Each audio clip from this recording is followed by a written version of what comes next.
Hi, this is Dave the Debt Doctor, and welcome to Step 2 in the Financial Integrity Program.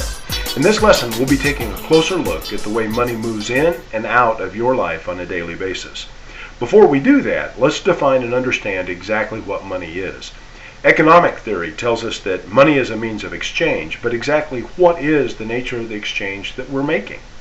Obviously, we exchange our money for the goods and services we buy, but we also exchange our time and energy in order to get the money that we spend.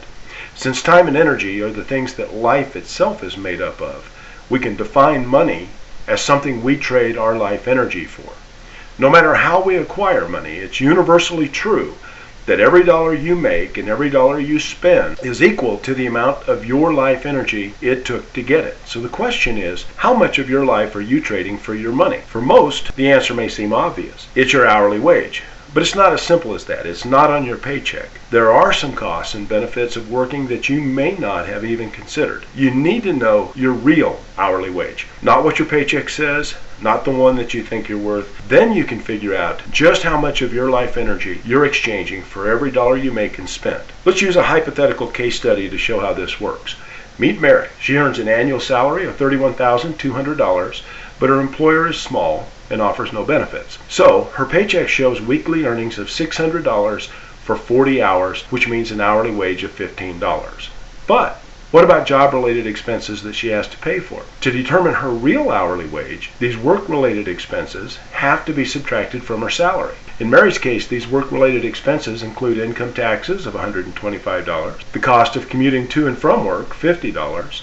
She spends about $100 a month on work clothes and dry cleaning, which averages $25 a week. Lunch is $25 and childcare is $75. When she deducts these work-related expenses from her salary, she finds that her adjusted salary is actually $300, not $600. That's what she has left after all work-related expenses. Now, what about job-related activities beyond her 40 hours on the job? This is additional time that she has to spend to make that money, so these hours must be added to her work time. This includes the time spent commuting to and from work each week, time spent getting ready every day, work she occasionally brings home to do, and the time it takes each day to decompress after her stressful job.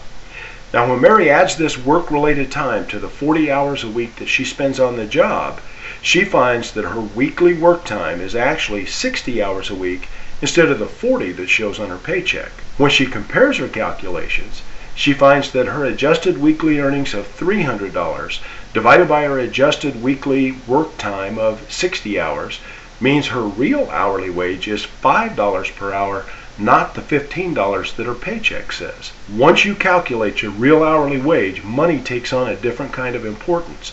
You realize the need to get maximum value out of each dollar you spend. And you do that by tracking where you spend your money or your life energy and what you spend it on. Now, there are as many different systems for tracking your money as there are people. You want to develop a system that works for you. Here are a few different examples. You could pay with checks that have a duplicate and jot notes for cash purchases in the check register, or collect receipts for all your purchases and jot notes on the receipts. Some people pay for everything with debit cards and download those transactions into personal finance software or spreadsheets. Or you could simply keep a pad of paper or an index card in your purse or pocket and write down the amounts that you spend and receive. The important thing is that you do it, not how you do it. Will you capture every cent with your system? Probably not. But the point is to become as aware as possible of what is really happening with your money or your life energy. This program aims to increase your peace of mind, not create more conflict in your life. Find the way that works best for your life, your family, and your habits, but be sure to enter every bit of income and every expense, no matter how small.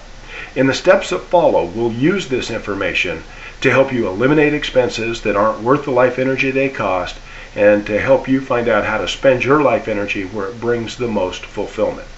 Here are some quick tips for your success. First, consider ways to decrease your work-related expenses. This will help increase your real hourly wage. Next, adjust your tracking system to fit your personality and habits.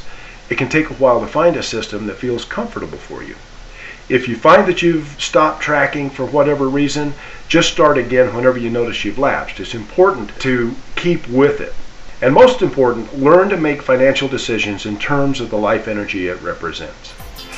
Well, that's about all the time we have for this lesson. I want to encourage you to find out for yourself just how much you're exchanging for the money you receive and start tracking what you're exchanging your life energy for. This is Dave the Debt Doctor, and I'll see you in the next lesson.